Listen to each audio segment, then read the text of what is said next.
Good morning students. आप सभी अपनी नैतिक शिक्षा की किताब में पेज नंबर 21 पाठ 8 हृदय परिवर्तन निकालिए।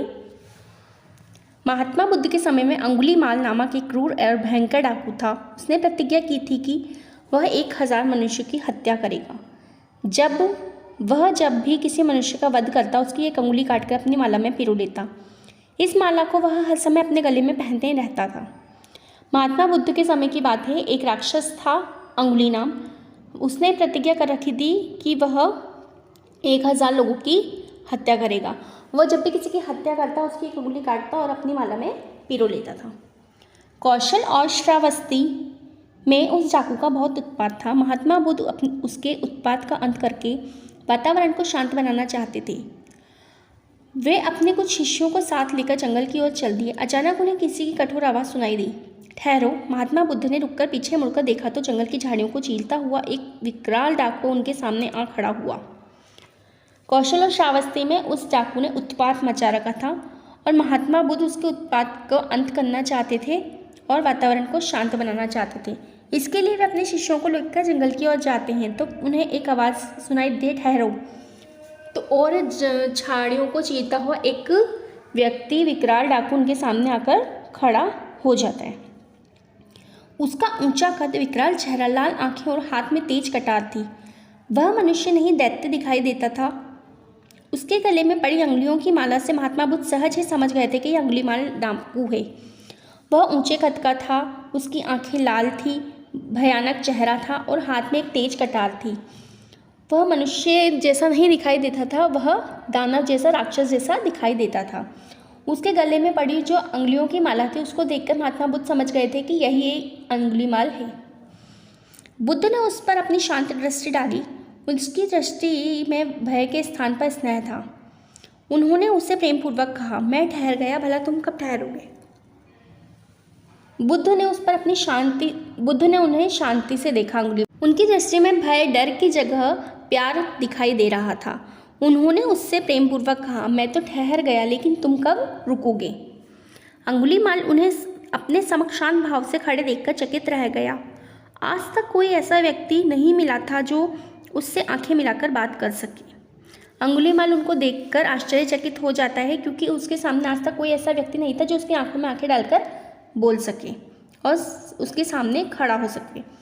फिर यह कौन है जो उसके सामने शांत खड़ा मुस्कुरा रहा है। बुद्ध ने पुनः पूछा, बोल तो कब ठहरेगा। उनके रोम रोम से प्रेम बरस रहा था। फिर वह यह सोचता है कि यह कौन है जो उसके सामने शांत खड़े हुए मुस्कुरा रहे हैं। बुद्ध उससे पूछते हैं, बोलो कब ठहरोगे। उनके रोम रोम से प्यार बरस रहा था।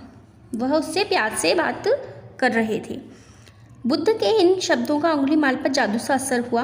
वह घुटने टेककर बोला, महात्मा, मैं आपकी बात नहीं समझा। बुद्ध ने उससे कहा, अरे जीवन दुख रूप है, तुम अपने दुष्कृत्यों से इस दुख को क्यों बढ़ा रहे हो। महात्मा बुद्ध का शब्दों का अंगुलीमाल पर बहुत गहरा प्रभाव पड़ता है और वह घुटने टेककर उनके सामने बैठ जाता है और वह बोलता है कि मैं आपकी बात नहीं समझा। तो बुद्ध उससे कहते हैं, मैं जीवन के जो दुख है उसके बारे में बात कर रहा हूँ, और जो तुमने बुरे कर्म, दुष्कर्म किए हैं, उससे अपने दुखों को क्यों बढ़ा रहे हो। मैं तो इस दुख को छुटकारा पा चुका हूँ, पर तुम इस मारकाट के बंधन से कब छुटकारा पाओगे। वो बोलते हैं कि मैंने जीवन के इस बंधनों से तो मुक्ति पा ली है, लेकिन तुम मारकाट के बंधनों से कब मुक्ति पाओगे। बुद्ध के शांति, दया और प्रेम की से तेज से डाकू का अंतर्मन धिक्काने लगा। बुद्ध इस तरह प्यार से बोल रहे थे कि डाकू का अंतर्मन धिक्कारने लगा। उसे अपनी नासमझी पर दुख हुआ। वह बुद्ध के चरणों में गिर पड़ा और सही मार्ग दिखाने की प्रार्थना करने लगा। उसे अपनी गलतियों का एहसास हुआ और वह महात्मा बुद्ध के चरणों में गिर पड़ा और उनसे कहता है कि मुझे क्षमा कर दीजिए और मुझे सही मार्ग दिखाइए।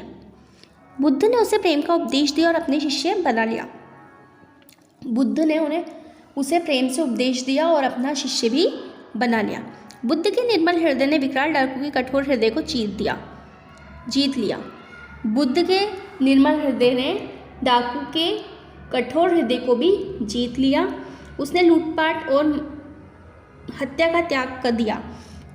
उसने आजीवन बुद्ध के दर्शाए मार्ग पर चलने चलकर अपने जीवन को सार्थक बना लिया। उसने लूटपाट और हत्या करना छोड़ दिया और बुद्ध के दिखाए मार्ग पर चलने लगा। शिक्षा। शांति, दया और प्रेम का व्यवहार कठोर हृदय को भी बदल देता है। इस पाठ से हमें ये शिक्षा मिलती है कि शांति से, दया और प्रेम से व्यवहार करने पर किसी भी कठोर हृदय वाले व्यक्ति का हृदय भी परिवर्तित किया जा सकता है। इस पाठ को पढ़िए और समझिए।